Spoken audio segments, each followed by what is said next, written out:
We've had the privilege of sitting down with world-class minds, 100 plus episodes, 2 full seasons, billions of dollars of wisdom, and it all started right here. Our very first guest, Sharran Srivatsaa, entrepreneur, investor, and president of the Real Brokerage, where he helped scale to over 14,000 agents and over $1 billion in revenue. He's sold companies, built others, and still wakes up at 5 a.m. daily to coach thousands. From Wall Street to real estate to angel investing, Sharran's story is what happens when consistency meets vision. If you're serious about building something that lasts, this episode is required listening. It's where the Coffeez legacy began. Welcome back to the first ever Coffeez episode with Sharran Srivatsaa. Let's go. Quick break. If you're a loan officer closing deals every month and still capped at 150 basis points, you're leaving serious money on the table. At eMortgage Capital, top producers are taking home up to 400 basis points with better tech, faster closings, and full control. No junk fees, no red tape, just real comp. Hit up joiningmortgagecapital.com and stop building someone else's empire.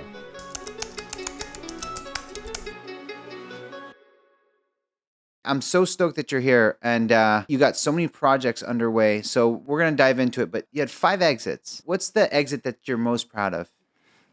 So the first one is the one that I'm most proud of. It was a technology company. The craziest story how this happened was I was a computer science math major at college. And when I was done, I was in a programming contest. I was a nerd. I was in a programming contest at UC Berkeley. And I finished presenting on stage.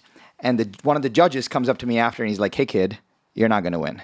I'm like, "Oh man, thank you." He's like, "But the project that you talked about, I actually funded 2 other guys. I think what you have created would be a great addition for them." And so he connected me with them. That was our first company. We raised, tens of millions of dollars on Sand Hill Road, and then that got acquired by Sienna, which is publicly traded. So a chance meeting where I presented at a programming contest that led to me joining a company and using the thing that I built as my senior paper to then actually build something that is live in the world today. That's amazing. What is that company? It was called Light Era, and that was acquired by Sienna. Light Era, what did it do? We built optical switches, optical networking, big box, so we competed with the Ciscos and the Redbacks of the world. So you were a programmer by trade. That's like your niche. Yeah. That's awesome. And so you're most proud of that because of just the chance that just introduced you to, the entrepreneur spirit. Yeah. And understanding that, being at the right place at the right time and just innovating at like lightning speed at the time. I'll tell you that there's 2 deeper benefits from that. Benefit number 1 is I didn't know anything about building a business or raising money or how comp structures work. When the exit happened, I thought I was getting this much, but I actually got this much. And I was like, why did I get like 1 full zero less? And why was that? Because there was a clause in my contract on a ratchet. And it's a dilution preference, which I had no idea about. And this was the olden days where you didn't even have online bank accounts. It was 2001 on the exit. And I remember going to a Bank of America ATM when the wire hit, and I would click summary statement, and I'm like, it's not hit yet. Summary statement, it's not hit yet. Summary statement, it's not hit yet. So I would do like 7-8 times that day. And then finally I was like, that zero is off.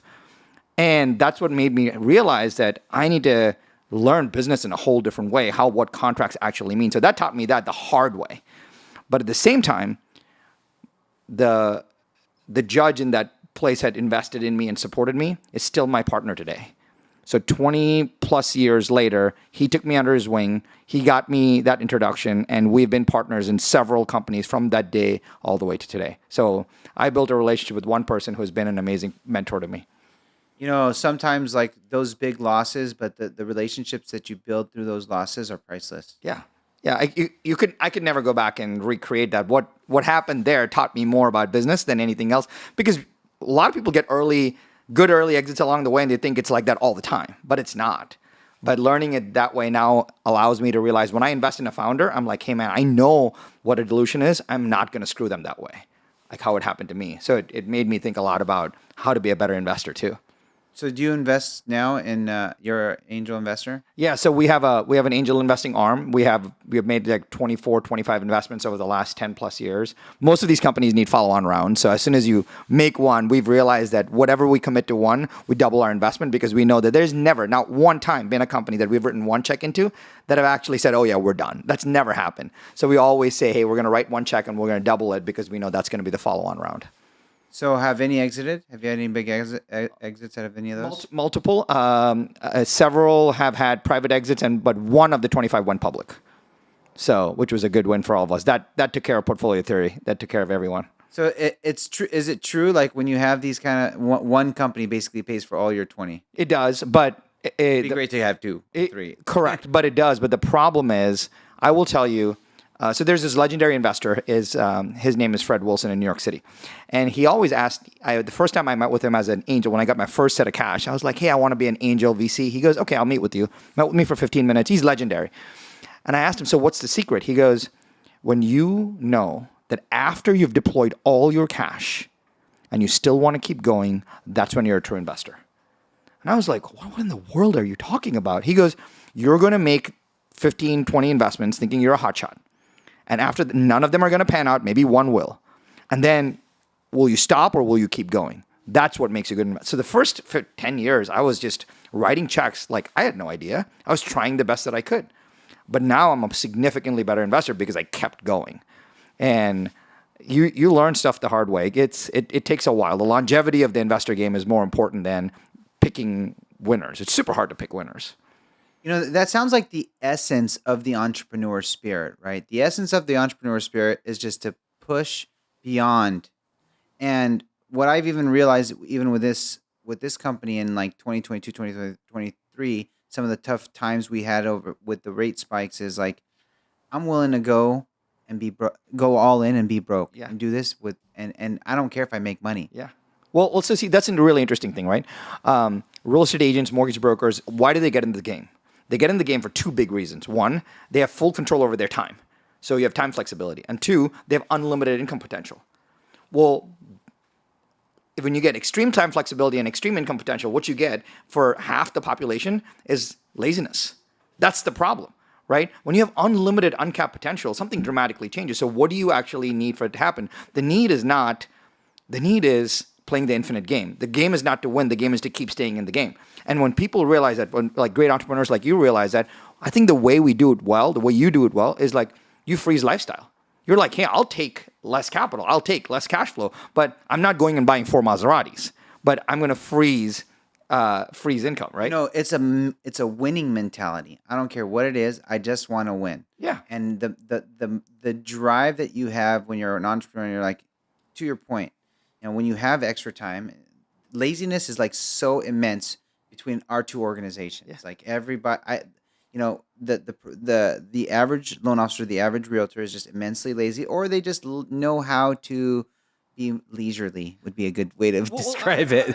I agree with you. And I actually have a deeper feeling around that. So if you're a real estate agent or a mortgage loan officer, listen up on this one, right? It's not that you're lazy. It's actually the deepest spirit of entrepreneurship. It's the fact that you don't know what to do next. That is the problem. And most people, coaches, consultants in our space, are very, I'm going to push coaching so that you sign up for a $1,000 a month package with me. Instead of if they sat down with you for 15 minutes and you said, hey, here's your plan, and they just did those things, they would win hand over fist. Most of the time, they just don't know what to do. Like I would tell, yesterday I wrote an email to our entire company and I said, send this email to everyone in your database. I was like, don't change anything. You know what they will do? They will change it. And I said, if you change stuff, you will change the result. Copy, paste, and send this exact same thing. And whoever copy, pasted, and sent it, and sending me a screenshot of, man, I got like 8 responses, 9 responses, 14 responses. And I'm like, yeah, you got to find a way to not put your pink font and actually like do the things that work. And so when someone gives you like a playbook that works, have the courage to do it as opposed to saying, oh, I want to do it my way. Sharran, you sound like me. Like I literally, with my loan officers, I'd be like, here's exactly the data. Here's exactly the message. Here's exactly the cadence of messaging to go out. Copy this, implement this. It's bulletproof. Well, how did you mess this up? I don't understand. I'll give you. Let's do tactical stuff. I'll give you two really interesting examples. Right there's two emails that work. Emails or texts that work for a loan officer and for a real estate agent. The number one email that can work for a real estate agent is this. The email is, are you still interested in buying a home in blank? Are you still interested in buying a home in Orange County? ? Send. That is the number one performing email you can send. Not like, hi, Joe, remember I met you on 123 Banana Street. None of that.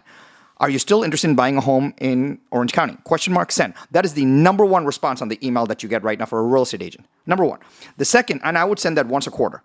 The second, for a loan officer, the number one response for a loan officer, and even for our agents, is, hey, would you like me to let you know when the rates drop below 5.5%, 6.5%, whatever the number is? That's all you're asking. Because now the person that responds to that activates and says, oh, yeah, I am interested in that, because now you have a conditional buyer, right?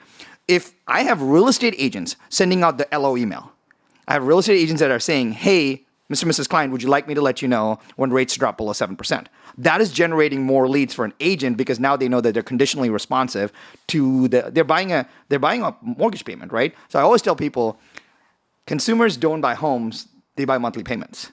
So our job is to at least know where that condition lies, and every piece of communication should be tied to that. And then you get a significantly more bang for your buck from the leads. You have great lead strategy. I mean, we have a lot, even in the mortgage space, to learn from you. I mean, where did you, coming from the tech space, understand the psychology of sales? How did you even get introduced to that? Because that wasn't your forte. No, not at all. So I learned, I got $1 million sales education because after, so I went to business school, and then I was a banker at Goldman Sachs. And so I was on the Goldman floor. So I did, there were 33 MBAs that got, in my year, that year was 2008, middle of the financial crisis, 33 MBAs that got to Goldman. I had 39 one-on-one interviews to get the job at Goldman. 39 individual one-on-one interviews. Wow. So, but at Goldman, our first 6 months were in New York, and it was straight training. I'll tell you what happened. My first day on the job, they hand you a BlackBerry those days, a no-limit Amex corporate card, and a headset. And I was like, what is the headset for? So the managing partner tells me, put the headset on, don't plug it into anything. I want you to get used to that as a part of your body. Like, think about the craziness associated with that. That's still part of my body. 100%. Like, when I come home, when I used to come home after Goldman, my wife would be like, "Hey, you had a long day," and there was the line on my hair with the headset with the band. But that's important because they wrap around your head now, so you don't get that line. Bluetooth, etc. But I still have the same exact headset which goes over my head. But the crazy part is you learn skills, right? Everything is a skill, and I remember the time where we were calling on CEOs and CFOs of big companies. And 2 months into training, managing partner walks in. He says, all right, whose birthday in January? Like 6 people stand up. He goes, come on up. One person comes up. They stand in front of the class. They hit a button. The Goldman CRM pops up. It has, CEO of eMortgage Capital, Joe Shalaby, right there, right? With phone number, etc. He's like, call. I'm like, what the heck? So you're calling in front of the class. Like, think about the pressure associated with that. Wow. Right? And Goldman is some serious boot camp. You have the managing partner sitting right there saying, call. Right? And all I said was, so when my turn came up, I was like, hey, I will make as many calls you want, not only to people in here, but in a phone book, whatever. I'll make all the calls. Can someone give me a script? Like, what do I say? And then the managing partner starts laughing. He goes, the first person to actually ask for a script. And I was like, I'm not making it up. Like, someone has gone before me and done it right. And I think the skills are important. There's no reason for us to figure it all out. It's all the sales training I learned, most of the foundational stuff happened at Goldman. Like the skills, the scripting, the tonality, actually practicing framing and leading people through the process, doing a consultative selling, all of it happened at Goldman. Wow. Yeah. And it's really like they don't have like a routine. Like, we actually have sales coaching here. I got a guy who comes in and trains them with like NLP sales strategy. Yeah. They didn't have any of that at Goldman. No, it was close enough though. It was very functional, where they would teach you how to approach a client. They would teach you how to use soft language. They would teach you how to frame each conversation. They would say, hey, you don't say we're the cheapest solution. You say you're the most efficient solution. Like, small things like that are tremendously helpful. Right? The greatest phrase that I learned from the CEO of Goldman Sachs, at that time his name was Lloyd Blankfein, he said, the limits of your language are the limits of your world. And so everything is very language-based. And he goes, if you can't spend the 5 minutes practicing the language, how do you expect the client to trust you? And so it's super powerful. So I'll give you the craziest real estate story. When I got into the real estate business, I knew nothing about real estate. I was like, I made investments. I owned my home. That's all I had. And I hired a coach. And the coach said to me, he goes, hey, if I were you, I would do something that no other owner of a company has done. So I memorized the listing and buyer agreements, word for word. And so now when I'm in a listing appointment with a client, I'd be like, hey, section 9A of arbitration talks about this. And I would recite it completely memorized, right? And so the client would be like, how do you know this? I was like, how should I need to know this to protect you. And that's what generated so much knowledge because, and I'll tell you how I did it. I took the document, I read it, I recorded on my computer, I put it in an MP3 player during those days, and I just played it on my drive up and down the 405.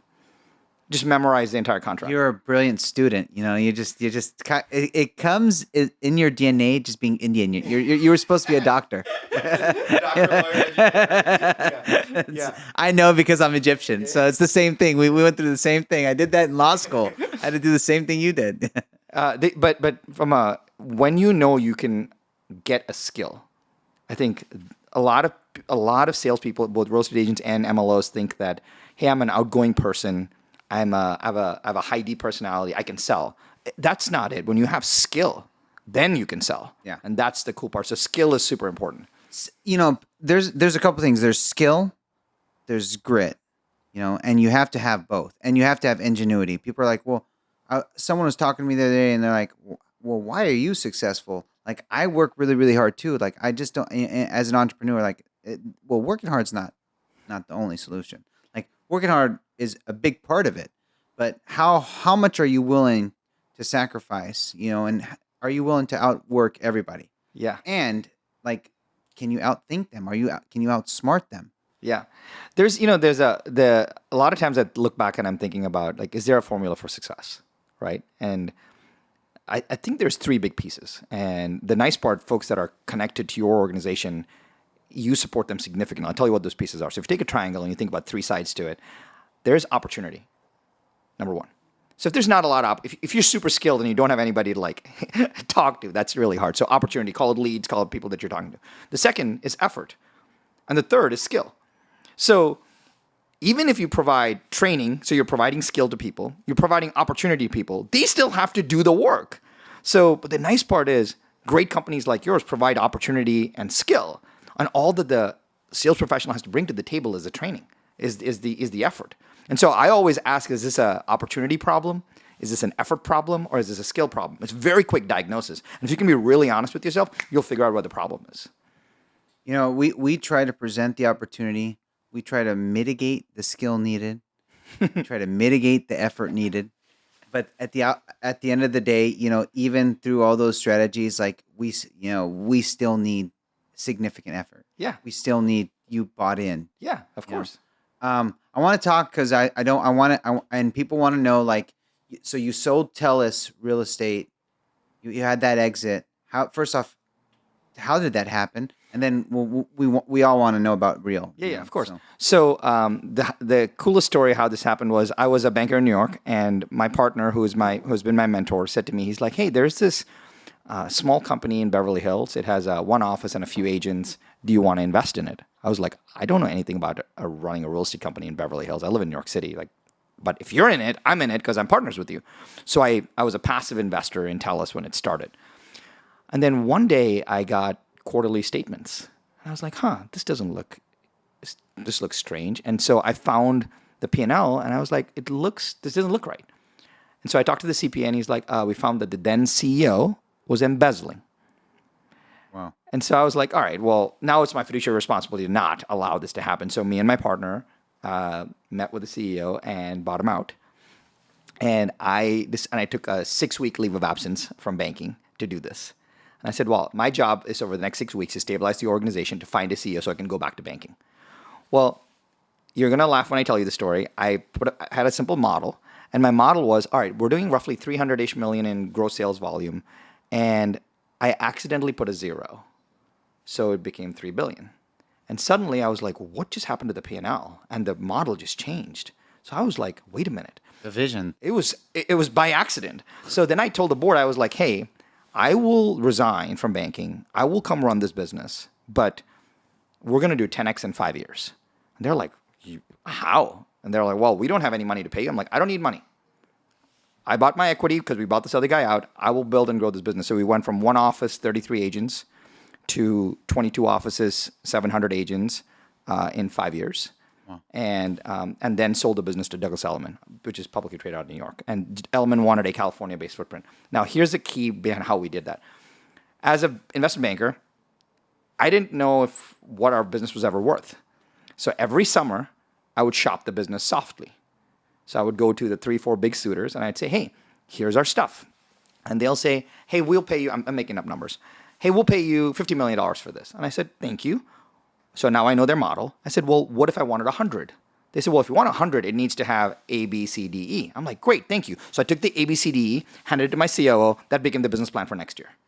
I did the same thing next summer. I said, oh, it's worth 100 now. Good job, Sharran. Hey, what if I want 150? Well, if you do A, B, C, D, E, it'll be 150. I'm like, thank you so much. I took that, handed it to my COO. That was the business plan for next year. We did that for 3 years in a row. I need to go over my business plan with you here. but the interesting part is, what founders do is they think that becomes the plan, right? But they don't realize it from a mark-to-market, from who the potential buyer would be. That's way more exciting. Because now I can go back to them and say, for 3 years in a row, you told me I built, you told me I built, you told me I built. And I'm working off of their model. So having these conversations became really easy because they knew that whatever they say I was going to do, I was going to do. And then the offer from Doug Elliman came, which made it really easy. But shopping the business every year made us have a much tighter business. That's just truly insightful. Like, I never even thought to shop my business. I don't ever want to sell it, but it would be, of course, it would be good to know, like, how many billions would it be worth if I did X? Yeah. No, but totally, right? But I think that's important because it forces all of us. It forces us to know where we stand because we're on someone else's scale. Diagnostic first, right? Diagnostic is really important because when we walk into a doctor, they just don't start diagnosing us. They're like, hey, does this hurt? Does that hurt? Does this work? Does that work? That's very prevalent across every business. That's why even when I'm talking to a real estate agent or an MLO, I'm like, hey, is this an opportunity problem? Is this an effort problem or a skill problem? I can dice it out very quickly. If it's an effort problem, I'm like, hey, what kind of business hours do you keep? That's the standard question. Like, what do you mean? I'm like, okay, so you don't keep any business hours. That's the problem. Because you just wake up and if you have work today, great. If you don't have work today, great. And that's the problem for a lot of people. If you can find a way to diagnose this stuff quickly, then success is like just around the corner. I mean, like your salesmanship, your vision in sales is like, it really is just another level. So I want to dive into how you've been able to do it with Real. Like, you've been able to take Telus, you sold it to Douglas Elliman. Great. I'm sure it was a good exit, but what it did was it positioned you to start to be the president of Real. Uh-huh. So are you the president or CEO? The president of Real. President of Real. And is there a CEO? Yeah, there's a founder. There's a founder. Yeah, who's amazing. He and I have awesome partnership. Awesome. So, and you're, I'm sure, a pretty decent equity shareholder in Real. So how were you appointed as the president of Real? And then also and then I'm going to talk about some of the vision because you got some immense vision for 2024. Yeah. For Real. So how it all happened was after we made our sale to Douglas Elliman, I had a 5-year non-compete. And so I sat on my hands for 5 years. So I did two things during that time. Thing number one was since I could not work in the real estate business in the U.S., I helped real estate businesses in Australia and New Zealand. Oh, that's cool. And so I got a chance to do that for a few years. You have a non-compete here enforceable in California? It was across wherever the Telus footprint was. So it was, and I wanted to respect that. I mean, they paid me to sit on the sideline, so I was very happy to do that. And then while my non-compete was coming to an end, I got a chance I've been consulting with several big real estate teams in the U.S., and many of them were interested in leaving brokerages, switching brokerages. And I said, hey, if you want to go somewhere, I want to make sure I get connected with who the top players are. So I reached out to Real and said, hey, I've got several teams that want to move to Real that I advise. Let's have a conversation. So that's how I got to know the Real platform. And then that's how I met the founder of Real. And he was like, hey, what would it take for you to potentially come out of retirement to do something like this? And I said, well, I want to run the business. I don't want to talk to Wall Street. Like, I've done my Wall Street thing. I just want to build and grow the real estate business. And he says, well, I'll take care of that and you take care of this. And I was like, that's a great partnership. So we get a chance to really work together. I grow the business. And so everything that is, quote, Real Broker is mine. But I don't do a lot of. So your founder does all the ops. You do all the sales, all the visionary stuff. He's amazing. He does all of the the publicly traded Wall Street functions, which is a lot, by the way. Yeah. Which is a lot. Like, I would not want to, like, hey, I'm like, where are you today? He's like in Milwaukee at an analyst conference. I'm like, oh my God, how do you do this stuff? And the reporting requirements, the working with the board, the audit committee, the cost of being public is a lot, but it also gives you a lot of benefits, which is powerful. But the running of all our operations, essentially it is growth, our COO function, our CMO function, all our brokerage functions, they're all mine. Wow. So we're coming short on time, so I want to make sure that we go through your vision for 2024. Yeah. Real. And what do you think, for people who are buying REAX right now? Well, it's tough. So a lot of this is material and non-public information. No, right? I'm just kidding. But But really, tell us about the vision for 2024, just so people have some understanding about what some of the growth strategy and goals are for 2024. Yeah, so there's a few big initiatives in 2024. Well, Real was essentially built in 3 years. In the last 3 years, we've gone from roughly 600 agents to 14,000 agents. So one of the fastest growth. We're in all 50 states and the biggest Canadian provinces, which is in Canada as well. We're in Canada as well. So which is a great footprint in North America for us. Our goal is not to leave North America. Our goal is to dominate North America. But one of the things that is my baby for 2024 is this. There's roughly 1.6 million real estate agents in the United States. Out of the 1.6-ish million, 900,000 of them are with small independents. It's the Joe Sharran Realty down the street from us. 900,000 of them, right? There's roughly 83,000 independent brokerages. And they've built a brand for 3, 5, 10, 15 years serving local markets. And I was like, but with the recent things that are happening in the industry structurally and cost of doing business, it is really hard for them to scale. So I've been talking to multiple independents and thinking, how can I get an independent to partner with Real? And the number one thing that they wanted was, we want to keep our brand because we've spent all this time building it. So we established a private label program. Any independent in the United States based on state regulations can join Real and they can keep their brokerage. So Sharran Joe Realty can keep Sharran Joe Realty powered by Real and actually continue to operate as them. That's number one. So we already done this in 5 markets, and a big part for 2024 is to turn on the spigot to allow independents. Are you doing trade names or DBAs? DBAs. Full DBAs registered under. So if you go to your DRE license now, I'll have 15, 20, 30 based on the state. Yeah. Yeah. So that's. But the problem is not that. What we realized after we've done 5 markets of these, is that these independents, when they come on, they need a way to run their own business model. Not one independent runs the same business model. One is on an 80-20 split, one's on a 90-10 split, one is on an X split with Y cap, with Z fees. And it's super hard for them because what they do is they plug their model on top of ours, and then they have to make all these manual calculations on spreadsheets, et cetera, to make their agents pay out. So we built a software function, which is a brokerage in a box. So any independent can keep their brand and keep their economic model and flip to Real. Now, it dramatically reduces pain of transition, which is super powerful.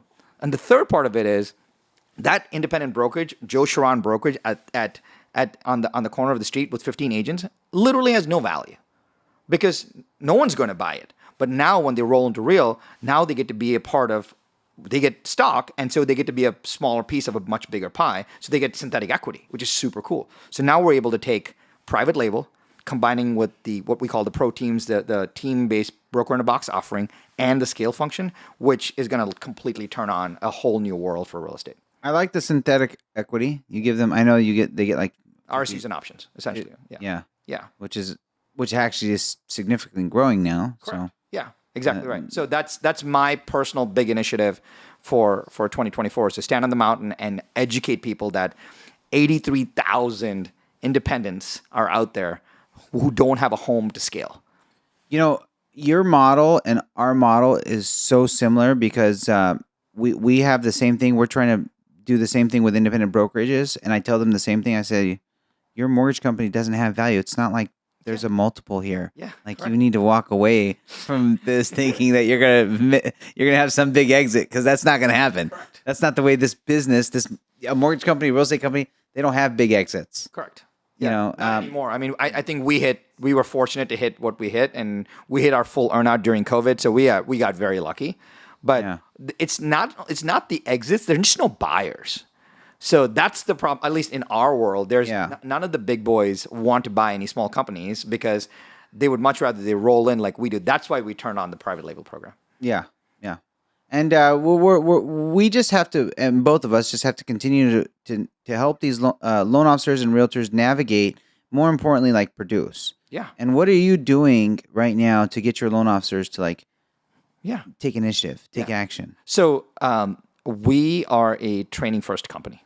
A lot of times, what brokerages will generally do is say, "Oh yeah, once a week I'm going to provide some 2 minutes of coaching, or maybe play a video."